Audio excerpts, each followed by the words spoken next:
The restaurant shimmered under golden lights, filled with quiet chatter and the soft melody of a piano.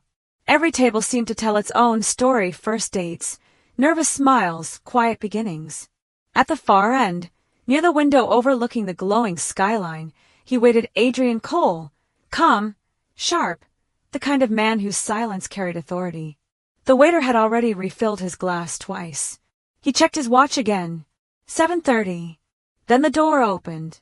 She stepped inside, hesitant, yet radiant, wearing a pale blue dress that hung just slightly loose at the shoulders.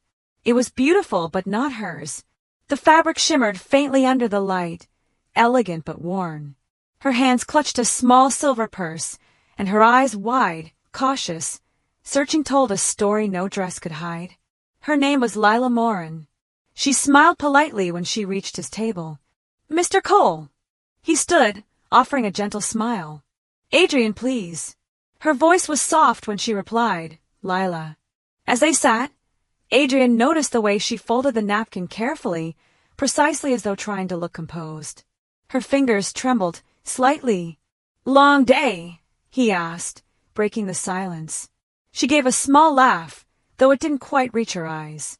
"Long few years, actually." Adrian smiled faintly. "That bad?" She shrugged. "Depends who's asking." He admired her honesty. There was something fragile but strong in the way she spoke, like someone who had learned to rebuild quietly. She ordered only water. When the waiter left, her eyes darted around, scanning the elegant room. She looked out of place, not because she didn't belong, but because she didn't believe she did. Adrian leaned back, watching her. Not with arrogance, but with quiet recognition. He knew this woman. Not her face, but her story. A week earlier, his assistant had mentioned her name in passing: Lila Morin, community grant applicant, excellent record, recently laid off from Rowan Design. He'd seen her portfolio, her handwriting, the letter she never meant him to read, the one where she wrote that all she wanted was a chance to feel seen again. He hadn't expected her to show up here on this blind date. "So," he said lightly, "who talked you into this?" Lila smiled shyly. "My friend Tessa. She said you'd probably leave if I didn't look rich enough." He chuckled. "Well, she doesn't know me very well then." "No," Lila said softly, her smile fading. "She doesn't know you at all." There was something in her tone, not rudeness, but certainty. It made Adrian pause. The waiter returned with bread. Lila hesitated, fingers twitching, unsure if she should take one. Adrian slid the basket toward her. "Please," he said kindly, "you'll make me feel better if you eat first." That earned him her first real smile. As she reached for the bread, the sleeve of her borrowed dress slipped slightly, revealing a faint silvery scar along her wrist. She quickly pulled the fabric back down, pretending nothing had happened. Adrian looked away to spare her discomfort, but inside he felt a quiet ache. "So," she asked gently, "what is it that you do, Adrian?" He smiled. "A bit of everything. Mostly business. Some design." She tilted her head. "You sound like someone who gets bored easily." He laughed. "Maybe. Or maybe I just like watching people do what they love." "And you," he added softly, "what do you love doing?" Lila hesitated, fingers tracing the rim of her glass.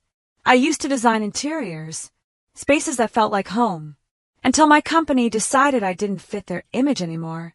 Her voice wavered slightly. Adrian studied her.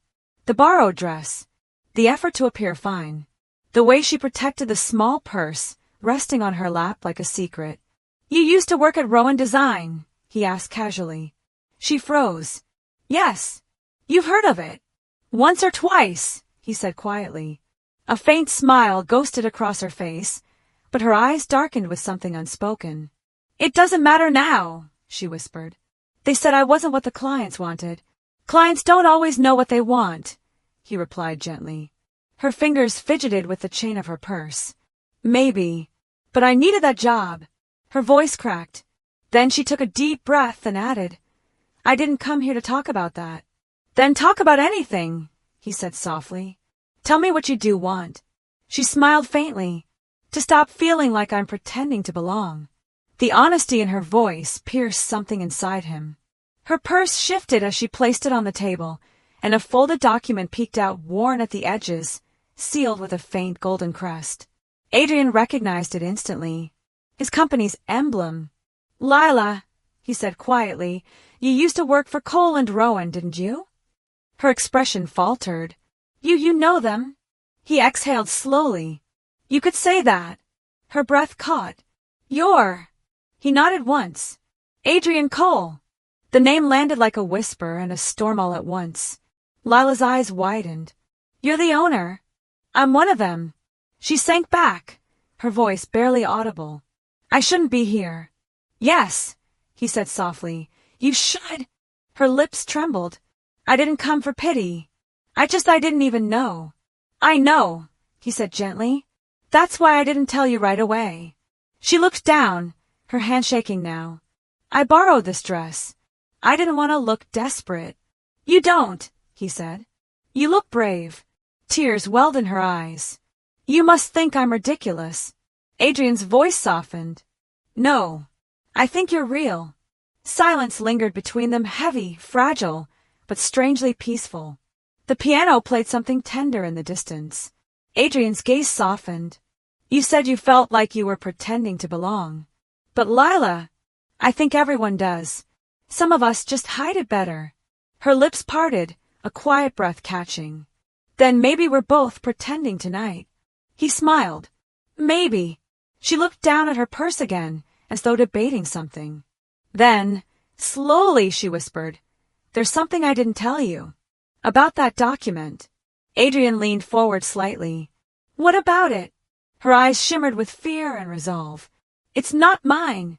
For a moment, neither of them spoke. The candle between them flickered, casting faint gold against Lila's trembling fingers as they rested on the tablecloth. Adrian's gaze never left her face. "Not yours?" he asked softly. Lila took a slow breath. "It belonged to someone who trusted me, someone who didn't have the courage to face you." He leaned back slightly, the weight of her words sinking in. "Who?" "My manager," she whispered. Her name was Dana Wells. She was the one who— She stopped, swallowing hard, "the one who fired me. But not because of my work." She said she had no choice. That someone higher up wanted me gone. Adrian frowned. "Higher up?" She nodded. "That's what she said. She told me to forget it, to move on. But before she left, she gave me this file and told me if I ever met someone named Adrian Cole, I'd understand everything." Adrian's pulse slowed. "And do you?" Her eyes filled with tears she didn't try to hide. "I think I do now. You weren't the one who wanted me gone. You were the one trying to help." He looked away, the memory coming back like a shadow. Months ago, he had questioned the sudden layoffs, the restructuring decisions made behind his back while he was overseas. His board had said it was necessary. He hadn't known her name then, only that lives were being adjusted. Now she sat across from him, one of the lives behind those numbers. "Lila," he said quietly, "that file, it shouldn't be in your hands. It could hurt people." She nodded. "I know, but I didn't take it to hurt anyone. I wanted to understand why people like me are always the ones paying for choices we didn't make." Her voice cracked, and she pressed her lips together. "I wasn't planning to tell you. I just wanted one evening where I could pretend I was someone else, someone not always trying to survive." Adrian's chest tightened. "And now?" She looked at him, not the CEO, not the man from the file, but the quiet soul across the table. "Now I just want to be honest." He studied her for a long moment before reaching out his hand. "Then be honest with me. Keep the file. I'll deal with the rest." Her eyes widened. "You're serious?" He nodded. "It's yours now, but not as evidence, as closure." She hesitated, her fingers brushing the edge of the paper inside her purse. "You don't even know me." Adrian smiled faintly. "Maybe not, but I know what it feels like to wear a disguise." Her lips parted in surprise. "You?" He nodded. "People see what they want, the name, the money, the suit. They don't see the man wondering if anyone still tells him the truth." Something softened in her expression. "Then maybe," she whispered, "we both came here wearing borrowed things." He smiled, a quiet, tired smile that felt like peace. Maybe we did. Outside, the city lights glowed against the glass. The piano shifted to something slow, like a goodbye that didn't want to be won. Lila folded the paper slowly, placed it back in her purse, and looked at him. What happens now? Adrian's voice was gentle. Now. We start over. No borrowed dresses. No disguises.